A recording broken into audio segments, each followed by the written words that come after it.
Hello नमस्कार, welcome to inculcate learning. आज हम बात करने वाली हैं दो टॉपिक्स के बारे में, जिनमें से एक है वेरिएबल्स इन टीचिंग और दूसरा है फेजेस ऑफ टीचिंग। जब हम स्ट्रक्चर ऑफ टीचिंग की बात करते हैं तो तीन चीजों की बात करते हैं, यानी वेरिएबल्स, फेजेस और लेवल्स। लेवल्स जो है उसके ऊपर मैं ऑलरेडी वीडियो डाल चुकी हूँ, डिटेल्ड वीडियो, आप जाके देख सकते हैं आप चाहें तो। उसके बाद इस वीडियो में हम बात करेंगे वेरिएबल्स जो है उनके बारे में और फेजेस। ये दोनों दोनों की दोनों प्रोसेस जो है वो टीचिंग लर्निंग प्रोसेस का पार्ट है। दिस इज प्रेजेंटेड बाय मी रवीना। अगर आपको वीडियोस इन्फॉर्मेटिव लग रही हैं तो आप लाइक, शेयर और सब्सक्राइब जो है इनकलकेट लर्निंग को कर सकते हैं। चाहे तो आप कमेंट भी कर सकते हैं कि आपको टीचिंग कैसी लग रही है, समझ आ भी रहा है या नहीं आ रहा। तो चलिए वेरिएबल से शुरू करते हैं। देखिए, दो टर्म्स होती हैं, एक होता है स्टैटिक, एक होता है वेरिएबल। ठीक है, स्टैटिक जो होता है वो सेम स्थिर कांस्टेंट जो होता है उसके बारे में हम बात कर रहे हैं। जैसे कि फॉर एग्जांपल जो पहले कमीशंस जो आज तक आए हैं, अब वो कमीशंस ने जो रिकमेंडेशंस दी हैं या कोई पॉलिसी आई है, जैसे 1986 की पॉलिसी, प्रोग्राम ऑफ एक्शन, तो वो जो चीजें हैं वो उनमें जो रिकमेंडेशंस हैं, जो बातें हैं, वो स्टैटिक हैं। क्योंकि अब पास्ट में जाके तो आप चेंज नहीं करेंगे ना, आप ज्यादा से ज्यादा क्या करेंगे, नई पॉलिसी ले आएंगे, जैसे 2020 आ गई, तो वो जो चीजें हैं वो स्टैटिक है। वो अगर हम थियोरेटिकल पोर्शन में बात करें तो वो स्टैटिक पोर्शन में आ जाता है कि जो चेंज नहीं होने वाला, जो आपको एक बार पढ़ना पड़ेगा। वेरिएबल्स जो है वो क्या होती हैं, चेंज होने वाली चीजें। लेकिन जब हम टीचिंग लर्निंग प्रोसेस की बात करें तो उस टाइम पे वेरिएबल्स यानी टीचिंग में तीन तरह के या तीन वेरिएबल्स की हम बात करते हैं, इंडिपेंडेंट वेरिएबल, इंटरवीनिंग वेरिएबल और डिपेंडेंट वेरिएबल। इंडिपेंडेंट वेरिएबल कौन सा होगा, जो बाकी किसी वेरिएबल पर डिपेंड ना करे। ठीक है, डिपेंडेंट कौन सा होगा, जो इंडिपेंडेंट के ऊपर डिपेंड करे। और इंटरवीनिंग क्या होगा, जो इंडिपेंडेंट और डिपेंडेंट के बीच में इंटरेक्शन करवाए। अब एक बार इनको डिटेल में देख लेते हैं। तो जो फर्स्ट है हमारा इंडिपेंडेंट वेरिएबल, उसमें एग्जांपल आता है टीचर का, क्योंकि टीचर जो है वो एक इंडिपेंडेंट वेरिएबल है। टीचर ही जो भी प्लानिंग होगी, ऑर्गेनाइजेशन होगी, किस तरीके से टीचिंग करनी है, क्या पढ़ाना है, किस पर्पज के साथ पढ़ाना है, तो वो सारी की सारी चीजें कौन कंट्रोल करेगा, टीचर करेगा। किसी और पे तो बच्चे पे तो डिपेंड नहीं कर रहा। तो वो क्या चीजें हो गई, इंडिपेंडेंट वेरिएबल में क्या आ गया हमारा, टीचर। डिपेंडेंट वेरिएबल में हम स्टूडेंट को पढ़ते हैं, क्योंकि स्टूडेंट का जो प्लानिंग और ऑर्गेनाइजेशन है पढ़ने की, वो कौन कर रहा है, टीचर कर रहा है। So teaching activities of the teacher influence the learning of students and students are dependent on him in teaching process. तो जो टीचिंग का हमारा ओवरऑल प्रोसेस है उसमें टीचर इंडिपेंडेंट वेरिएबल हो गया, स्टूडेंट जो है उस पर डिपेंड कर रहे हैं, जो टीचर सिखाएगा वही बच्चा जो है वो सीखेगा, तो वो क्या हो गया हमारा डिपेंडेंट। अब टीचर और स्टूडेंट के बीच में जो इंटरवीन करेगा, जो कंटेंट है, मेथोडोलॉजी कि कैसे पढ़ाना है, प्रेजेंटेशन क्या करनी है, ये जो आप चीजें प्रेजेंट करने वाले हैं वो होंगी क्या एक्चुअल में, तो बेसिकली आपका जो कंटेंट है वो क्या है, इंटरवीनिंग वेरिएबल। क्योंकि इंटरवीनिंग वेरिएबल वो होंगे जो इंटरेक्शन जो है किसके बीच में करवाते हैं, टीचर और स्टूडेंट के बीच में। तो content determines the mode of presentation, कि आप बता रहे हैं, शो कर रहे हैं या करके दिखा रहे हैं, तो वो चीजें किस में आ जाएंगी, इंटरवीनिंग वेरिएबल में। तो ये तीन तरीके के वेरिएबल्स होते हैं, बिल्कुल इजी सा टॉपिक है, आपको ये तीनों के तीनों जो है हमेशा याद रखने हैं। फिर आता है फेजेस ऑफ टीचिंग, कि ये जो वेरिएबल्स हमने पढ़े, इनके थ्रू यानी उस पूरे प्रोसेस में अब होगा क्या, टीचर कैसे पढ़ाएगा, ये तो वेरिएबल हो गए, पार्ट हो गया। तो तीन फेजेस, यानी हमने अभी तक क्या पढ़े, तीन वेरिएबल्स पढ़े, अब तीन फेजेस की हम बात करेंगे। और ये फेजेस जो है वो किसने दिए हैं, फिलिप डब्ल्यू जैक्सन ने। ये नाम आपको याद रखना है, क्योंकि हो सकता है आपको पता हो कि ये फेजेस में होता क्या है, लेकिन ये नाम आपको ध्यान रखना है हमेशा, कि ये जो तीनों के तीनों, क्योंकि कई बार क्वेश्चन आ जाता है कि जैक्सन ने जो है जो फेजेस दिए हैं वो कौन कौन से हैं, या जैक्सन ने जो फेजेस दिए हैं उनमें से कौन सा नहीं है। तो उसमें आपको ये हो सकता है तीन ऑप्शन में मिले, चौथा ना हो, तो वो जो चौथे वाला है उसको आपको जो है टिक करना है, वो आपका राइट आंसर होगा, फोर्थ वन। तो ये जो जैक्सन नाम है ये इंपॉर्टेंट हो जाता है। अब ये तीन फेजेस क्या है, टीचिंग का जो प्रोसेस है वो तीन फेजेस में या तीन स्टेजेस में डिवाइड किया गया है। पहला है प्री एक्टिव फेज, यानी कि एक्टिव होने से पहले, यानी कि आप क्लास में पढ़ा रहे हैं उससे पहले टीचर प्लान करेगा। मैंने ये वीडियो बनाने से पहले ये पीपीटी बनाई, प्रिपेयर किया, प्लान किया कि कैसे जो है क्या चीजें इसमें इंक्लूड करनी है, क्या चीजें इसमें करवानी है स्टूडेंट्स को। सो प्री एक्टिव फेज में क्या होता है, वो प्लानिंग का फेज होता है। ये यूजुअली टीचर वाला पोर्शन कि टीचर का जो फेज है, टीचर पढ़ाने से क्या पढ़ाना है, कैसे पढ़ाना है, वो सारी चीजें प्री एक्टिव फेज में होंगी। इंटरएक्टिव फेज में क्या होगा, कंडक्ट और मैनेजमेंट यूजुअली, या फिर इसको हम बोल देते हैं इम्प्लीमेंटेशन फेज, क्योंकि इसमें टीचर जाके काम करवा रहा है, बच्चों से इंटरेक्ट कर रहा है, तो ये इंटरएक्टिव फेज हो गया। पोस्ट एक्टिव यानी कि यहाँ पे आप एक्टिव थे बेसिकली, ये प्री एक्टिव, ये इंटर एक्टिव और ये पोस्ट एक्टिव। तो इस जो इंटरेक्टिव फेज आपका था, इंटरेक्शन किया, पढ़ाया, उसके बाद जो है फॉलो अप और कंसोलिडेशन के लिए, या फिर आपने जो पढ़ाया वो उनको समझ भी आया या नहीं, तो वो इवेल्युएट करने के लिए, फीडबैक हासिल करने के लिए, या फिर उसके अलावा अगर उनको समझ नहीं आया तो कैसे समझाना है नेक्स्ट टाइम, तो उसके लिए पोस्ट एक्टिव फेज जो है वो बहुत इंपॉर्टेंट हो जाता है। अब हम एक एक करके इन तीनों फेजेस के बारे में एक बार बात कर लेते हैं। फर्स्ट है प्री एक्टिव फेज, इसको प्लानिंग फेज भी बोलते हैं। ये टॉपिक आपका समझने का है, इसमें रटने का सिर्फ इतना है कि ये जैक्सन ने दिए थे तीनों के तीनों नाम। सो pre active planning phase, planning में हम क्या क्या तरीके के काम करते हैं। सबसे पहले तो आपने कंटेंट सिलेक्ट करना है कि आपने पढ़ाना क्या है, या उससे भी पहले अगर मैं बात करूं तो ऑब्जेक्टिव्स आ जाएंगे कि आपने किस ऑब्जेक्टिव से बच्चों को पढ़ाना है, क्या पर्पस है आपका। सो ऑब्जेक्टिव, फिर आ जाएगा सिलेक्शन ऑफ कंटेंट की, वो जो ऑब्जेक्टिव आपने डिसाइड किया है, गोल जो डिसाइड किया है, उसमें आपको क्या क्या कंटेंट पढ़ाना है, तो सिलेक्शन ऑफ कंटेंट जो आपने पढ़ाना है, फिर ऑर्गेनाइज करना है आपने उस कंटेंट को, फिर justification of the principle and maxims of teaching to be used, यानी कि जो स्ट्रैटेजीज या जो मैगजीम्स आप यूज करेंगे कि आपने सिंपल टू कॉम्प्लेक्स जाना है, आपने इंडक्शन मेथड यूज करना है, डिडक्शन मेथड यूज करना है। ये मैगजीम्स जो है ये हम नेक्स्ट वीडियो में डिटेल में बात करेंगे। तो जो जो मैगजीम्स हैं फिर वो डिसाइड करेंगे आप।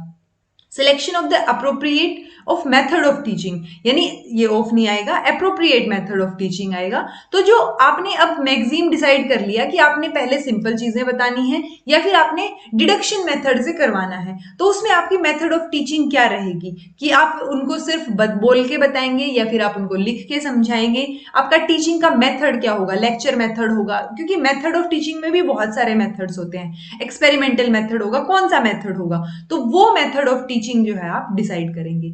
फिर है decision about the preparation and usage of evaluation tool, कि जब आप पढ़ा देंगे बच्चों को तो आप उनको इवैल्यूएट कैसे करेंगे, आपको कैसे पता चलेगा कि जो ऑब्जेक्टिव्स आपने डिसाइड किए थे क्या वो पूरे हुए भी हैं या नहीं, तो वो किस में आ जाएंगे, इवैल्यूएशन टूल में। तो ये चीजें आप डिसाइड करेंगे इसमें आप कुछ भी क्लास में जाके नहीं कर रहे हैं। क्लास में जाने से पहले का जो काम है टीचर का टीचिंग के प्रोसेस में, वो क्या है, प्री एक्टिव फेज है। अब ये जो चीजें टीचर करेगा, ये जो पॉइंट्स को ध्यान में रखेगा उस टाइम पे कि मान लीजिए वो मैगजीन सिलेक्ट कर रहा है, मेथड ऑफ टीचिंग सिलेक्ट कर रहा है, इवैल्यूएशन टूल सिलेक्ट कर रहा है, उस टाइम पे वो किन किन पॉइंट्स को कंसीडर करेगा। तो उन किन किन पॉइंट्स में से सबसे पहला आता है लर्नर और उनकी नीड को कंसीडर करेगा। ऑब्वियसली टीचर को पढ़ाता है क्लास को, तो उसको पता है कि बच्चे किस तरीके के हैं, तो उस बेसिस पे और उनकी नीड्स के बेसिस पे टीचर क्या डिसाइड करेगा, ये method of teaching, maxims, evaluation tool, ये सारी की सारी चीजें लर्नर को ध्यान में रखते हुए की जाएंगी। पहला कंसिडरेशन पॉइंट। दूसरा किस चीज को कंसीडर करेगा कि जो मटेरियल और रिसोर्सेज की अवेलेबिलिटी कितनी है।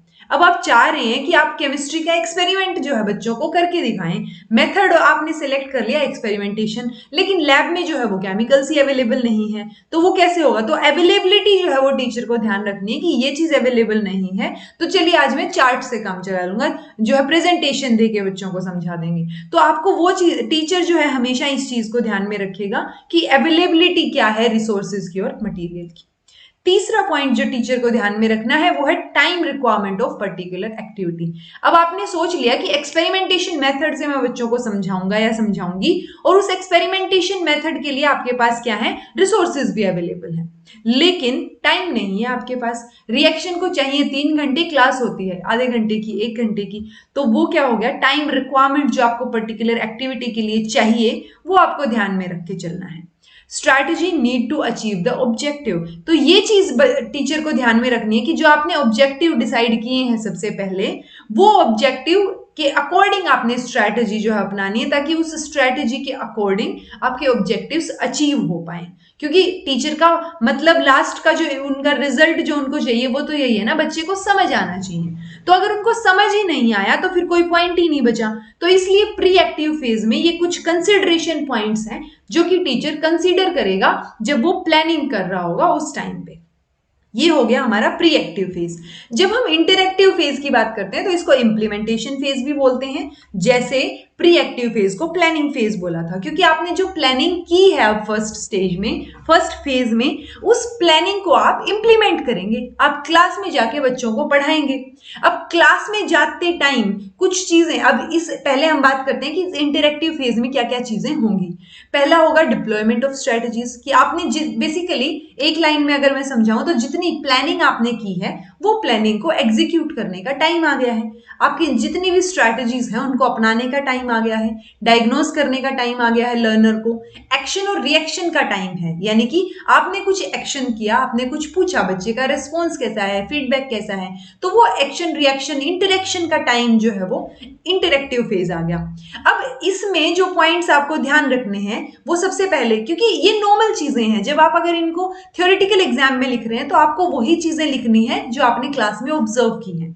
जैसे सबसे पहले sizing up of the class. Sizing up of class का मतलब क्या हो गया कि जब टीचर ने क्लास में एंटर किया तो वो एक बार नजर घुमा के पूरी क्लास को देखेगा, कितनी बड़ी क्लास है, कितने बच्चे हैं, और टीचर का जो एक्सपीरियंस है उसके बेसिस पे टीचर को देख के ही समझ आ जाता है कुछ हद तक कि कौन सा बच्चा जो है ट्रबल क्रिएट कर सकता है, कौन सा बच्चा जो है डिसेंट है या पढ़ने के मूड में है वाली सिचुएशन। तो वो क्या, और बच्चे भी टीचर को देखेंगे, वाइस वर्सा। ऐसा नहीं है कि सिर्फ टीचर बच्चों को ऑब्जर्व कर रहा है, बच्चे भी टीचर को ऑब्जर्व कर रहे हैं। बच्चे जो है वो टीचर का लिए एक परसेप्शन बना रहे हैं कि वो टीचर दिखता कैसा है या क्या पर्सनैलिटी है टीचर की। उसके बाद, क्योंकि फर्स्ट इंप्रेशन तो आपकी पर्सनैलिटी है ना, जब आप क्लास में चल के आ रहे हैं तभी बच्चों के दिमाग में उनको आइडिया हो जाता है कि किस तरीके का टीचर ये होगा, तो वो क्या होगा, उनका परसेप्शन। तो मेजर ऑपरेशंस क्या है इसमें, सबसे पहला है परसेप्शन।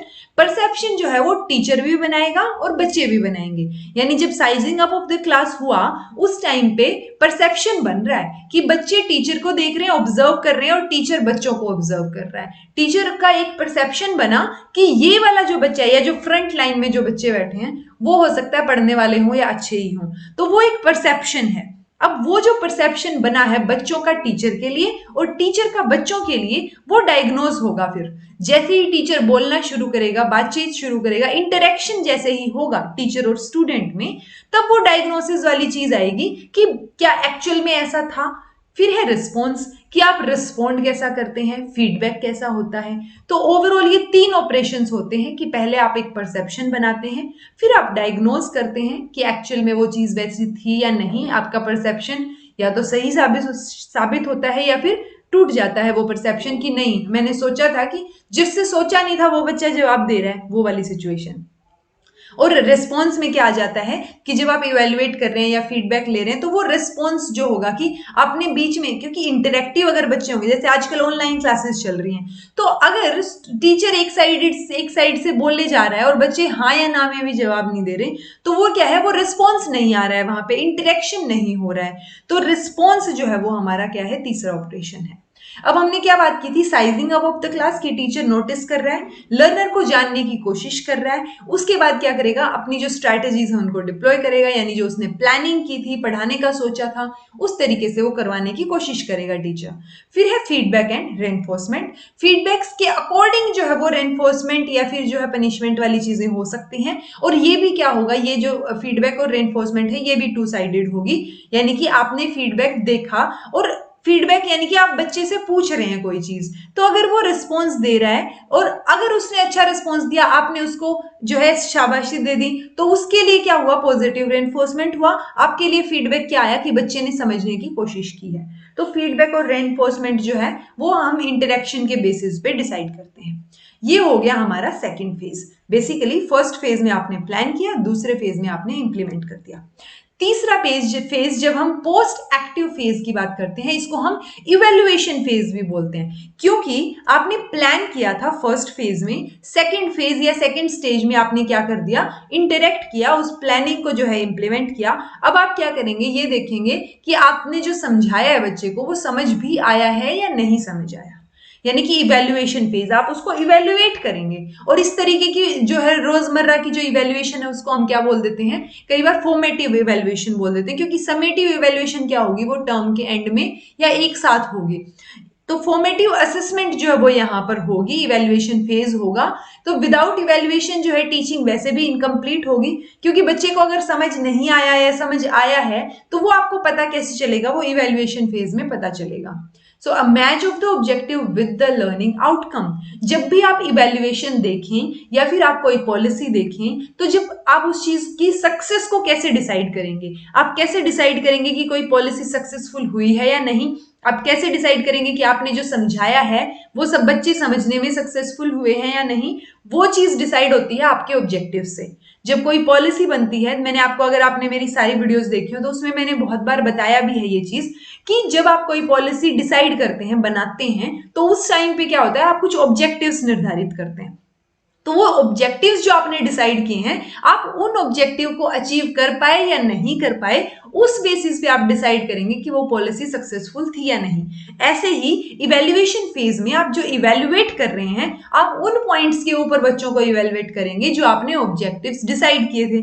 अगर आपने बीएड कर रखी, ऑब्वियसली कर रखी होगी अगर आप मेरी वीडियो देख रहे हैं या कर रहे होंगे, तो उसमें आप क्या करते हैं, जो लेसन प्लान आप प्रिपेयर करते हैं, वो सारा का सही, ये तीनों स्टेजेस आप उसमें इंक्लूड करते हैं। आप सबसे पहले ये देखते हैं कि आपने क्या क्या जो है टूल्स या क्या क्या चीजें यूज की, कि आपने ब्लैक बोर्ड का यूज किया, प्रेजेंटेशन का यूज किया, चौक का यूज किया, आपने स्टिक का यूज किया दिखाने के लिए चार्ट को, चार्ट्स का यूज किया मॉडल दिखाने के लिए। तो वो चीजें क्या है, आपने जो चीजें यूज की हैं उस टाइम पे, टूल्स टेक्निक्स जो यूज की हैं वो आ गई।